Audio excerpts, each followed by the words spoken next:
એવી કાતિલ ઠંડી કે આખે આખો ધોધ જામી ગયો, ધોધ આખો બરફ થઈ ગયો। જમ્મુ કાશ્મીરના ગુલમર્ગની તળેટીમાં આવેલા દુરંગ ખાતેનો ધોધ શૂન્યથી નીચે તાપમાન વચ્ચે સંપૂર્ણપણે થીજી ગયો। આ ઠંડા ધોધને જોવા મોટી સંખ્યામાં પ્રવાસીઓ અહીં આવી રહ્યા છે। આ પ્રવાસીઓનું કહેવું છે કે તેઓ આ સુંદર નજારાને તેમના જીવનમાં એક નવો અનુભવ માને છે અને તેઓ આવો નજારો પહેલીવાર જોઈ રહ્યા છે। न्यूज़18 में आपका खैर मतलब मैं हूँ मुनीर हुसैन हुर्रा। आज हम दरंग में हैं। माइनस टेम्परेचर की वजह से यहाँ का जो मशहूर वाटरफॉल है और ये मुकम्मल तौर पे जम गया है और ये तस्वीरों में आप देख रहे हैं किस तरह से वाटरफॉल जो है और जो आइस क्रीज है यकबस्ता है, किस तरह आवेजान है और मुकम्मल तौर पे ये वाटरफॉल जो है जम गया है। और बहुत सारे टूरिस्ट जो है इस वाटरफॉल को देखने के लिए यहाँ आते हैं और यहाँ से खूबसूरत यादें लेकर चले जाते हैं, तस्वीर उठाते हैं कि किस तरह से यहाँ की खूबसूरत तस्वीर जो है, किस तरह से खूबसूरत ये दरंग का जो वाटरफॉल है पूरी मुकम्मल तौर पे जम गया है। मैम यहाँ पे वाटरफॉल जो है जम गया है और आपने कभी देखा था ऐसा कि माइनस टेम्परेचर में इस तरह की नज़ारे? नहीं जी, हमने फर्स्ट टाइम देखा है कि इतना स्नो है और वाटरफॉल जम गया है। बहुत ही मज़ा आ रहा है, ठंड के मज़े ले रहे हैं गुलबर्ग कश्मीर में। बहुत ही अच्छा लग रहा है यहाँ पे आके। क्या कुछ मैसेज देना चाहते हैं? सब टूरिस्ट को आना चाहिए। इंडिया की रेयर ब्यूटी है, heaven on earth, rightly said, that is there in Kashmir. So everyone I request that please come to Kashmir and make India tourism proud that we also have such a nice place in India। India में जब इतना कोहिनूर का हीरा जैसी जगह है, ये सबको आना चाहिए। लोग स्विट्जरलैंड जाते हैं, कोई बाकू जा रहा है, कोई कहीं जा रहा है। जब इतने ही जन्नती जैसी जगह अपने हिंदुस्तान में है, हिंदुस्तान का ताज है, सबको आना चाहिए यहाँ पे। તો જમ્મુ કાશ્મીરમાં હિમવર્ષા અને ભારે ઠંડીને કારણે સામાન્ય જનજીવન પ્રભાવિત થયું છે। ત્યાં લપસણા રસ્તાઓ અને જળાશયોના કારણે લોકોનું જીવન મુશ્કેલ બની ગયું છે। લપસણા રસ્તાઓને કારણે ઘણી જગ્યાએ અકસ્માતો થઈ રહ્યા છે તો ઘણા લોકો ઘાયલ પણ થયા છે। રસ્તાઓ પર પાણી અથવા બરફ એવી રીતે જમા થાય છે કે તેના પર ચાલવું જોખમી બની જાય છે। આ તસવીરોમાં તમે જોઈ શકો છો કે કેવી રીતે વાહનો રસ્તા પર નાચતા જોવા મળે છે, ઢસડાતા જોવા મળે છે।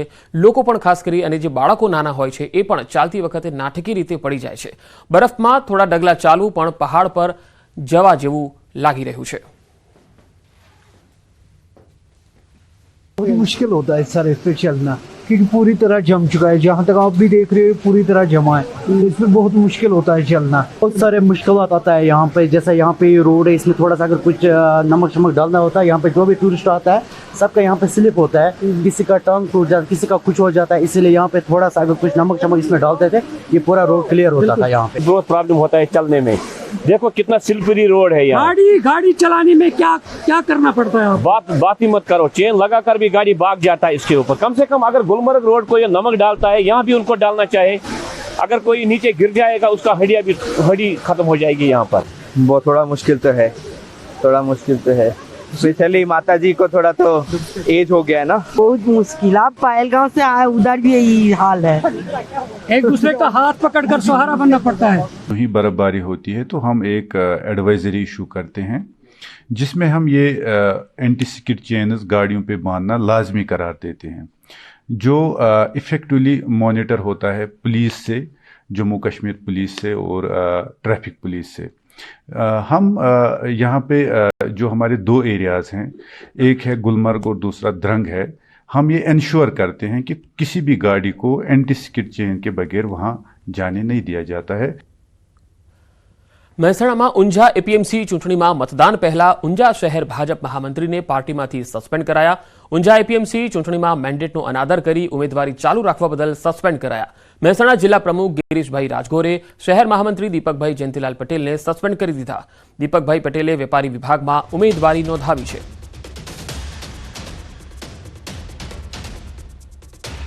તો ઊંઝામાં શહેર ભાજપ મહામંત્રીને પક્ષમાંથી સસ્પેન્ડ કરી દેવાયા છે। ઊંઝા એપીએમસી ચૂંટણીમાં મેન્ડેટનો અનાદર કરી અને ઉમેદવારી ચાલુ રાખી હતી, જે બદલ પાર્ટીએ તેમની સામે કાર્યવાહી કરી છે। મહેસાણા જિલ્લા પ્રમુખ ગિરીશભાઈ રાજગોરે શહેર મહામંત્રી દીપકભાઈ જયંતિલાલ પટેલને સસ્પેન્ડ કર્યા છે। દીપકભાઈ પટેલે વેપારી વિભાગમાંથી ઉમેદવારી નોંધાવી છે અને તેમને કહેવામાં પણ આવ્યું હતું કે તેઓ ઉમેદવારી પરત ખેંચી લે, પરંતુ તેમણે ઉમેદવારી પરત નહીં ખેંચી અને તેના કારણે હવે પાર્ટીએ તેમની સામે કાર્યવાહી કરવામાં આવી છે। ઊંઝા એપીએમસી ચૂંટણી પહેલા ભાજપે એક્શન લીધું છે અને શહેર ભાજપ મહામંત્રીને પાર્ટીમાંથી સસ્પેન્ડ કરી દેવાયા છે. ઉમેદવારી નોંધાવવા બદલ અને પક્ષના મેન્ડેટ વિરુદ્ધ ઉમેદવારી નોંધાવવા બદલ આ કાર્યવાહી કરવામાં આવી છે. વધુ માહિતી સાથે મહેસાણાથી સંવાદદાતા કેતન પટેલ જોડાયા છે.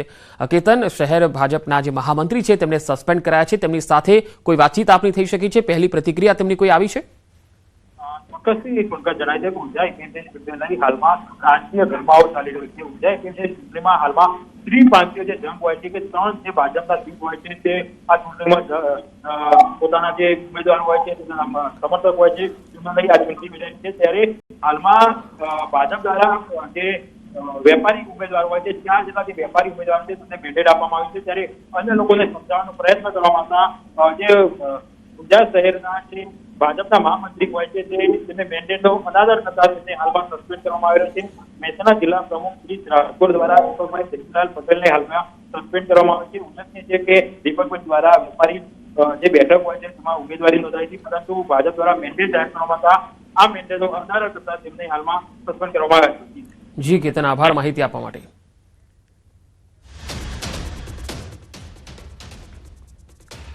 અને હવે વાત ભુવાની વિજ્ઞાન જાથાને ચેલેન્જ, હું તો ધૂણીશ.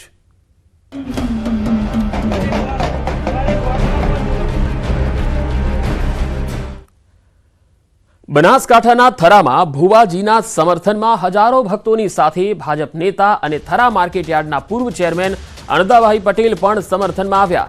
ભક્તોએ વિજ્ઞાન જાથાના જયંત પંડ્યાનો વિરોધ કર્યો. અણદા પટેલ પહોંચ્યા ભુવાના સમર્થનમાં. ભુવાજી કોઈ તાંત્રિક નથી, તેમણે કહ્યું અહીંયા આવવાથી લોકોના દુઃખ દૂર થાય છે.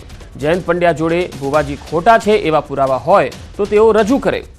અણદા પટેલે આ વાત કરી છે. સાથે તેમણે કહ્યું કે હું પણ અહીંયા આવતો હોઉં છું, અહીં કોઈ ખોટું કામ નથી થઈ રહ્યું. ભુવાજી એક તો અપાહિત છે, વર્ષોથી પોતાને માતા ઉપર શ્રદ્ધા હતી ને માતાજીના આશીર્વાદથી એમના લગ્ન પણ થયા.